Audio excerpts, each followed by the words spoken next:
তো ভিউয়ার্স, এর আগে একটা ফোনে আপনাদেরকে দেখাইছি A10s। এই একই ফোনে আপনার চার্জিং বাইপাস করতে হয়েছে।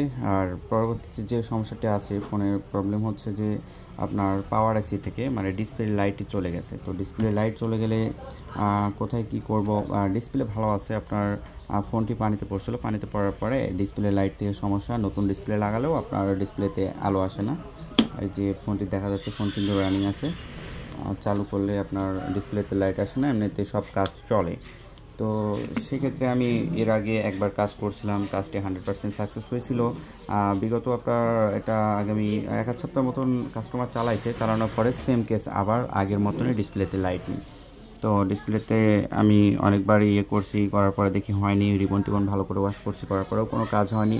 সেক্ষেত্রে আমি বাজার থেকে নতুন ডিসপ্লে এনে লাগাইছি, লাগানোর পরে দেখি কোনো রেজাল্ট নাই। তো আমি ভাবলাম যে হয়তো ওই আইসি থেকে আবার সমস্যাটি হয়েছে। তো আমি আবারও কাজ করলাম, করার পরে দেখি হচ্ছে না। তো আমি আবার চেষ্টা করে দেখি যে এটা কি হচ্ছে, রেজাল্ট কেমন কি আসে, তো কোথায় থেকে কাজ করলে কিভাবে সমাধান পাবেন, তো আপনাদেরকে বিস্তারিত দেখাবো। আপনারা মনোযোগ সহকারে ভিডিও না টেনে দেখতে থাকেন। তো আপনারা ব্যাটারি কানেকশান আউট করে নেন, তারপরে যে এটা ডিসপ্লে বেজ, এটি হচ্ছে যে চার্জিং, এটা লজিক বোর্ডের, সব রিমুভ করে নিয়ে ডিসপ্লেটা আলাদা করে নেন,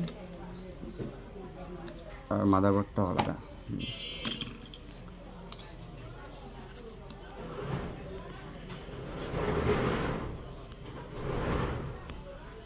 তো দেখতে পাচ্ছেন আমার হাতে বোর্ড, A10s এর মাদারবোর্ড।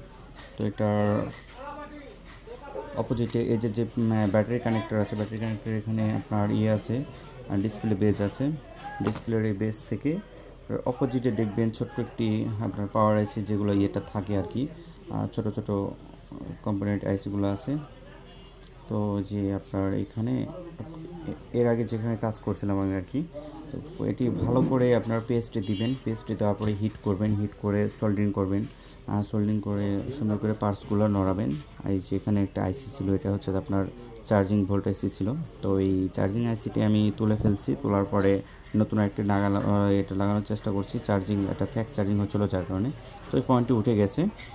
এটা আপনারা সুন্দর করে পেস্ট লাগায় এটা জাম্পার করে দেবেন, মানে করে দেবেন আর কি, পেস্ট লাগায় একটা সোল্ডিং করে দেবেন। সবার আগে আপনারা এটা ভালো করে ওয়াশ করে নেবেন, ওয়াশ করে নেওয়ার পরে বাকি কাজটা করবেন।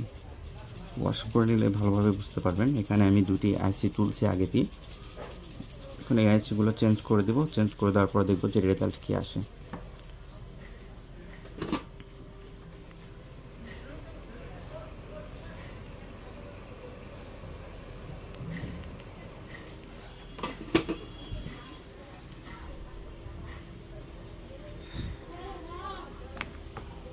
হ্যাঁ, এসে দেখতে পাচ্ছেন এখানে হচ্ছে চার্জিং আইসি ছিল, আমি চার্জিং আইসিটি তুলে ফেলছি।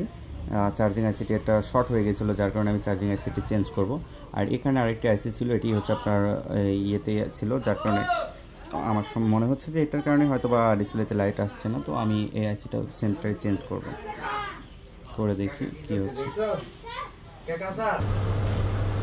তো ভিউয়ার্স, আপনারা যে কাজটি করবেন, আমার এটি আইসি তোলা আছে, যার কারণে আমি আপনাদেরকে বিস্তারিত বলে দিই। আপনারা পেস্ট দিয়ে ভালো করে এটা সোল্ডিং করে নেবেন, আপনাদের যে আইসিটা আছে ওটাই সুন্দর করে নড়াবেন, তাইলে 100% কাজ হবে ইনশাল্লাহ। এর আগে আমি ওটার কাজ করছিলাম, তো ডিসপ্লেটার লাইট আসছিল, 100% কাজ হয়েছিল, বা এটা কাস্টমার চালাইছিল। পরবর্তীতে আবার যখন ফোনটি পানিতে পড়ছে বা আঘাত খাইছে, তারপরে আবার এই সেম সমস্যাই দেখা দিচ্ছে। তো এটা এখন মূলত চার্জিং আইসি থেকে প্রবলেম দিচ্ছে। আমি দেখি একটু আইসিগুলো করে সোল্ডিং করার পরে এখানে সম্পূর্ণ আইসিগুলো পুরাতন বোর্ড থেকে, মাদারবোর্ড থেকে এটা করে দেবো, ইনস্টল করে দেবো, সব লাগাবো।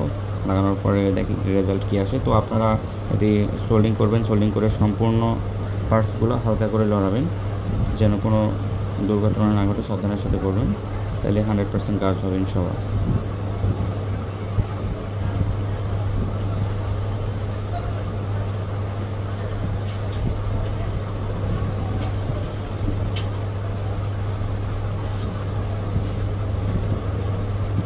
মোটামুটি হিট করবেন, অতিরিক্ত বেশি হিট হলে স্যামসাংয়ের ঢালাই সিপিইউ থাকে, তো এটার ক্ষতি হতে পারে। তো হালকা হিট করবেন, যেন কোনো রকম কাজ হয় আর কি।